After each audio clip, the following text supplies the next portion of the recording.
Hello అండి. చూడండి ఈరోజు మా లంచ్‌కి వచ్చేసి నేను ఎండు రొయ్యలు టమాటా కర్రీ చేద్దామని చెప్పేసి చేస్తున్నానండి. మా బాబు లంచ్ బాక్స్‌కి వచ్చేసి ఎగ్ ఫ్రై చేసి పంపించేసాను.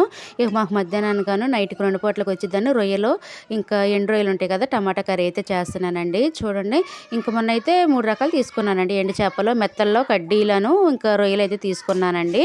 కడ్డీ చేపలైతే టమాటా ఏసి వండానండి. ఇంక ఈరోజు రొయ్యలు వండుతున్నాను. ఇంకా మెత్తలు ఉన్నాయండి. ఒకరోజు గోంగూర చేస్తానండి. ఇక ఈ 3 రకాలు అయిపోతాయండి. చూడండి ప్రాసెస్ అయితే స్టార్ట్ చేశానండి. నేనైతే ఇక టమాటాలు, ఆనియన్స్ కట్ చేసుకొని రెడీగా పెట్టుకున్నా. ఈ రొయ్యలు కూడా వేయించుకొని వాటిని ఈకలు తోకలు తీసేసి శుభ్రం కడుక్కొని నానబెట్టుకున్నానండి.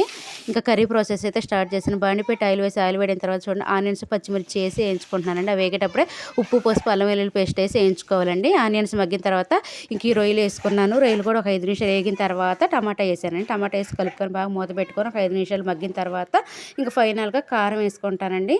ఇంక కారం, మసాలా కొంచెం ఎక్కువగానే వేసుకోవాలండి. ఇవి కొంచెం నీస్ కర్రీ కదా! నాన్ వెజ్ లాగా మంచి టేస్ట్ ఉంటదండి.